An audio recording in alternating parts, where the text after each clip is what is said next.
अंतरिक्ष रहस्यों से भरा पड़ा है और इस रहस्यमय दुनिया के बारे में हर कोई जानने की इच्छा रखता है। दिन के समय आसमान का नीला रंग और रात को दिखाई देने वाले तारे और चंद्रमा सबका मन लुभा लेते हैं। मन करता है हम अभी उड़ के अंतरिक्ष में पहुंच जाए, लेकिन फिलहाल हमारे लिए ऐसा संभव नहीं है। हम टीवी और इंटरनेट के माध्यम से ही अंतरिक्ष में होने वाली घटनाओं के बारे में जान सकते हैं। इसलिए आज के इस वीडियो में मैं आपके साथ अंतरिक्ष से जुड़े 10 मजेदार अमेजिंग फैक्ट शेयर करने वाला हूँ, जो अंतरिक्ष के रहस्य समझने में आपकी मदद करेंगे। तो चलिए शुरू करते हैं। हेलो दोस्तों, फैक्ट एंड नॉलेज में आपका स्वागत है।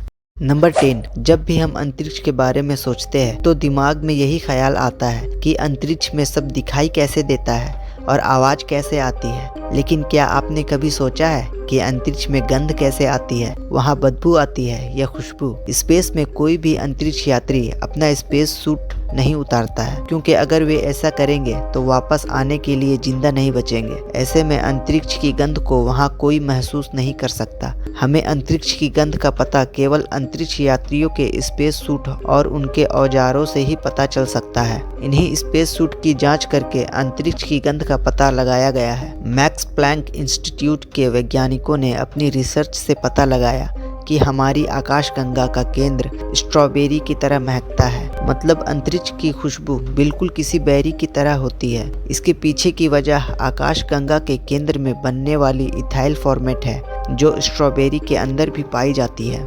नंबर 9।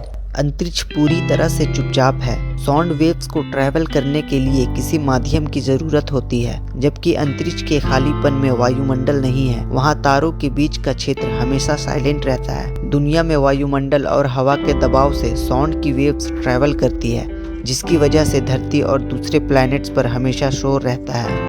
नंबर 8। अगर एक ही धातु के 2 टुकड़ों को अंतरिक्ष में टच कराया जाए तो वे हमेशा के लिए एक दूसरे से जुड़ जाएंगे। इस अमेजिंग इफेक्ट को कोल्ड वेल्डिंग कहते हैं। ऐसा इसलिए होता है क्योंकि धातु के इंडिविजुअल टुकड़ों के एटम्स को नहीं पता होता है कि वे धातु के अलग टुकड़े हैं, इसलिए वे एक दूसरे के साथ जुड़ जाते हैं। ऐसा धरती पर नहीं होता, क्योंकि यहाँ हवा और पानी टुकड़ों को अलग कर देते हैं। नंबर 7। चांद पर अपोलो अंतरिक्ष यात्री के फुटप्रिंट्स शायद कम से कम 100 मिलियन सालों तक मौजूद रहेंगे, क्योंकि चांद पर वायुमंडल नहीं है, वहाँ हवा और पानी भी नहीं है। इसलिए अपोलो अंतरिक्ष यात्रियों के निशानों को चांद से मिटाया या धोया नहीं जा सकता। इसका मतलब वहाँ उनके footprints, rover prints, spaceship prints और डिस्कार्डेड मटेरियल्स लंबे समय तक मौजूद रहेंगे।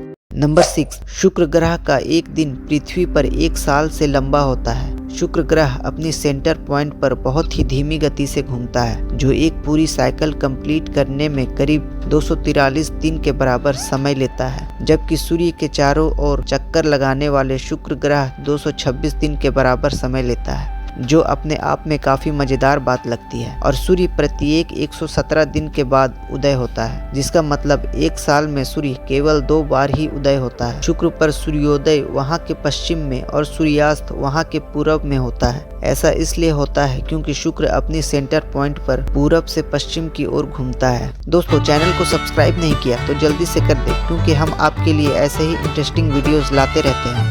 नंबर 5। शुक्र पर तेज हवाएं चलती है। शुक्र को नारकीय ग्रह भी कहा जाता है, मतलब नर्क के समान, क्योंकि इसकी सतह पर टेम्परेचर बहुत ज्यादा है और उच्च दबाव वाला वातावरण है। 1970 के दशक में सोवियत यूनियन द्वारा भेजे गए 10 हेवी शेडेड वेनेरा अंतरिक्ष यान इसकी सतह पर कुछ ही मिनट के लिए टिक सके थे, लेकिन इसके सतह के ऊपर का वातावरण काफी अजीब है। वैज्ञानिकों ने पाया कि इसकी ऊपरी हवा ग्रह के घूमने की तुलना में 50 गुना अधिक तेज है।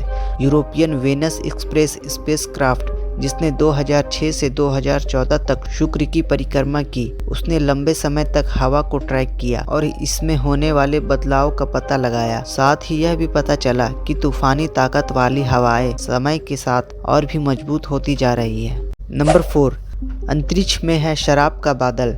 यह सुनकर शराबियों के चेहरे पर मुस्कान आ जाएगी कि अंतरिक्ष में भी शराब का बादल है। अंतरिक्ष में एक्विला नाम के एक तारा मंडल में इथाइल अल्कोहल का एक विशाल बादल मौजूद है। यह साधारण बादलों की तरह नहीं है। इसका आकार इतना बड़ा है कि हम कल्पना भी नहीं कर सकते। इसकी दूरी पृथ्वी से लगभग 10,000 प्रकाश वर्ष की है, अर्थात यहाँ प्रकाश को भी पहुँचने में करीब 10,000 साल लग जाएंगे। नंबर 3, बृहस्पति का रेड स्पॉट सिकुड़ रहा है। पिछले कुछ दशकों से बृहस्पति का फेमस रेड स्पॉट सिकुड़ रहा है। पहले यह स्पॉट इतना विशाल था कि इसमें 3 पृथ्वी समा सकती थी, लेकिन अब यह सिकुड़कर इतना छोटा हो गया है कि इसमें केवल एक ही पृथ्वी समा सकती है। यहाँ एक दिलचस्प बात यह है कि चौड़ाई में यह सिकुड़ रहा है जबकि लंबाई में बढ़ता जा रहा है। वैज्ञानिक अभी भी इस बात का पता लगाने में जुटे हैं कि आखिर ऐसा क्यों हो रहा है। नंबर 2, ब्रह्मांड में तारों की संख्या को गिना नहीं जा सकता। ब्रह्मांड में तारों की संख्या का अनुमान लगाना बेहद कठिन है। फिलहाल हमारी गैलेक्सी मिल्की वे में तारों की संख्या का अनुमान लगाया जाता है और फिर उसे ब्रह्मांड में अनुमान लगाई गई गैलेक्सीज की संख्या से गुना किया जाता है। इस पूरे गणित के बाद नासा पूरे विश्वास के साथ कहता है कि ब्रह्मांड में बेशुमार अनगिनत तारे मौजूद हैं, मतलब इन्हें गिना जाना नामुमकिन है। नंबर 1, अंतरिक्ष में एक ऐसा ग्रह मौजूद है जहां कांच की बारिश होती है। यह सुनने में काफी डरावना लगता है, लेकिन सच है। अंतरिक्ष में एक ऐसा ग्रह भी मौजूद है जहां कांच की वर्षा होती है। यह बिल्कुल नर्क जैसा प्रतीत होता है, जहां चारों तरफ कांच ही कांच गिर रहे होते हैं। HD 189733b से जाना जाने वाला यह ग्रह हमारी धरती से 64 प्रकाश वर्ष दूर है। यहाँ चलने वाली हवाओं की रफ्तार काफी तेज होती है, जो 8,700 किलोमीटर प्रति घंटे तक पहुंच सकती है। यह धरती पर चलने वाली हवाओं की रफ्तार से 20 गुना ज्यादा तेज है। इस ग्रह पर होने वाली कांच की बारिश का कारण सिलिका से बना वायुमंडल है। सिलिका दिखने में एक कांच जैसा पदार्थ प्रतीत होता है। इस ग्रह के वायुमंडल में इस सिलिका के बादल बनते हैं और बरसने पर यह सिलिका ठंडा होकर कांच के रूप में गिरता है। इसकी रफ्तार गोली की रफ्तार से भी तेज होती है।